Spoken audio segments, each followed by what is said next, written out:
Good morning, student. I think exercise 4.1 has been completed now. Now we will start exercise 4.2. Before starting this exercise, we will learn some properties of determinants. So see one by one. देखिए कुछ properties हैं determinants की जो बहुत important है और इस topic पर बेस्ड एक 4 मार्क्स में क्वेश्चन मिलता है बोर्ड एग्जामिनेशंस में. तो ध्यान से देखेंगे. Property 1. If each element of a row or a column is 0, then the value of determinant will be 0. देखिए अगर किसी भी डिटरमिनेंट की कोई सी एक रो का हर एक एलिमेंट 0 0 0 है या किसी एक कॉलम का हर एक एलिमेंट 0 0 0 है, तब उस डिटरमिनेंट की वैल्यू 0 होगी. क्लियर? मैंने दोनों एग्जांपल दिए हैं, रो के लिए भी और कॉलम के लिए भी, जिससे अच्छे समझ में आ जाए आपकी. Property second. If any two rows और any two columns of determinant are identical, then value of determinant will also be 0. कोई सी भी दो रो 1 2 3 1 2 3 फर्स्ट और थर्ड रो सेम है, आइडेंटिकल हो या सेम. आइडेंटिकल का मीनिंग होगा कि मल्टीपल हो, जैसे 1 2 3 है और यहाँ 2 4 6 है, तब भी आइडेंटिकल कहलाएंगे. क्लियर? तो 1 2 3 1 2 3 फर्स्ट और थर्ड रो सेम है, so value of determinant will be 0. And here first and second columns are same, so value of determinant will also be 0. Come to the property third. If any two rows or any two columns of determinant are interchange, then sign of determinant will be changed. अगर determinant की कोई सी भी दो रो, जैसे first और third रो में interchange कर दिए, 1 2 3 थर्ड रो में पहुंचा दिया, 7 8 9 फर्स्ट रो में कर दिए, second row as it is रखी है, तो sign of determinant will be change. जो वैल्यू होगी इसकी वो निगेटिव आएगी रो इंटरचेंज करने पर. दो रो को या दो कॉलम को इंटरचेंज कर दे, जैसे 1 4 7 मैंने थर्ड में रख दिया, 3 6 9 फर्स्ट में रख दिया है, तब भी निगेटिव साइन आ जाएगा. अगर इसकी वैल्यू 6 आ रही है सॉल्व करके, तो इसके डिटरमिनेंट की वैल्यू -6 आएगी. Clear? Property fourth. If each element of row और column of determinant is multiplied by a constant k, then its value gets multiplied by k. In other words, we can say that if we can take out any common factor from any row or any column of determinant. किसी भी column में कोई constant common है तो उसको common ले सकते हैं, और अगर किसी भी रो में कॉमन है तब भी ले सकते हैं. मैट्रिक्स के केस में क्या था, अगर हर एक एलिमेंट में कॉमन है तभी कॉमन निकाल सकते थे. यहाँ पर ऐसा नहीं है, किसी एक कॉलम में कॉमन है तो वो कॉमन निकल जाएगा. अदर कॉलम में कोई दूसरा एलिमेंट कॉमन है तो दूसरा एलिमेंट भी कॉमन निकल जाएगा. क्लियर? ऐसे ही यहाँ मल्टीप्लाई भी होगी. अगर इस के से मल्टीप्लाई करनी है तो वो या तो सिर्फ एक रो में होगी, या सिर्फ एक कॉलम में होगी. इस के की मल्टीप्लाई हर एक एलिमेंट से नहीं होगी in the case of determinants. Clear? Property 5. If some और all elements of a row और column of a determinants are expressed as sum of two और more terms, then the determinant can be expressed as sum of two और more determinants.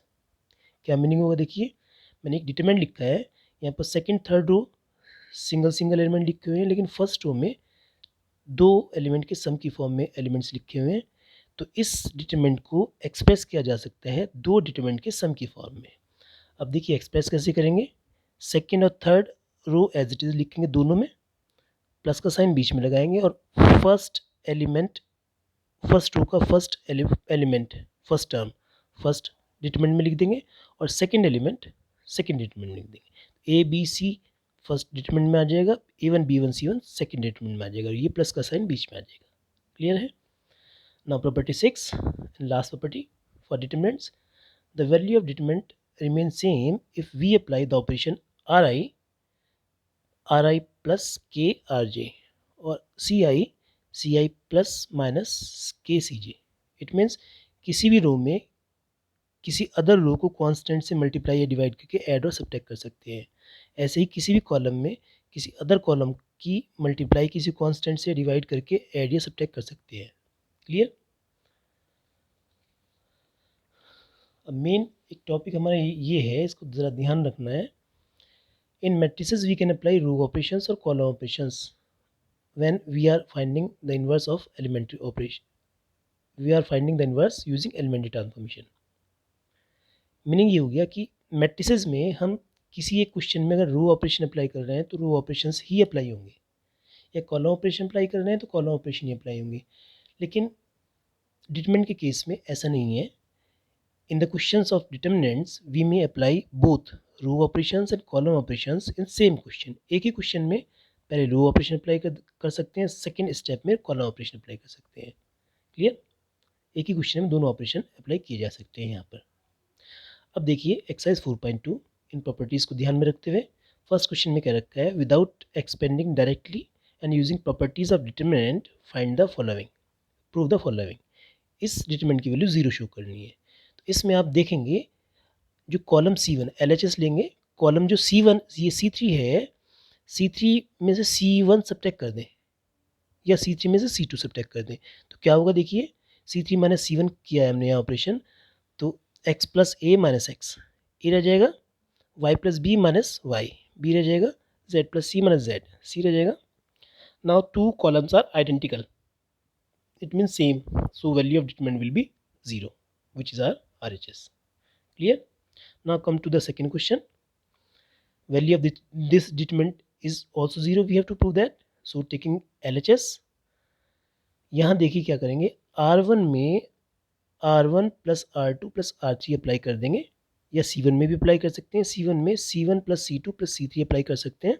तो क्या होगा, A minus B plus B minus C plus C minus A, ऐसे ही B minus C plus C minus A plus A minus B हो जाएगा, और यहाँ C minus A plus A minus B minus B plus B minus C हो जाएगा। ये सारे एलिमेंट्स आपस में कैंसिल हो जाएंगे यहाँ तीनों प्लेसेस पर, तो 0 0 0 रह जाएगा।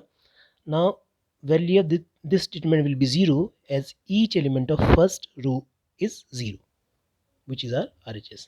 Clear?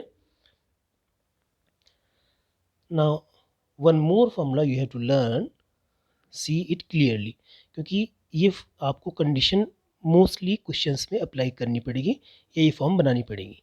क्या है, अगर किसी भी रो में या किसी भी कॉलम में दो ऑपरेशन, दो ज़ीरो हमें दिख जाएं, जैसे 0 0 ए दिखाई दे रहा है फर्स्ट रो में, ये 2 0 यहाँ दिखाई दे सकते हैं या यहाँ भी हो सकते हैं, 2 0 यहाँ हो सकते हैं, 2 0 बाउंड्री लाइन पर कहीं भी अगर 2 0 दिखाई दें तो उसके एक्सपेंशन का शॉर्ट मेथड है क्या, जिस रो में या कॉलम में 0 दिखाई दे रहे हैं उसी के अलॉन्ग एक्सपेंड कर देंगे।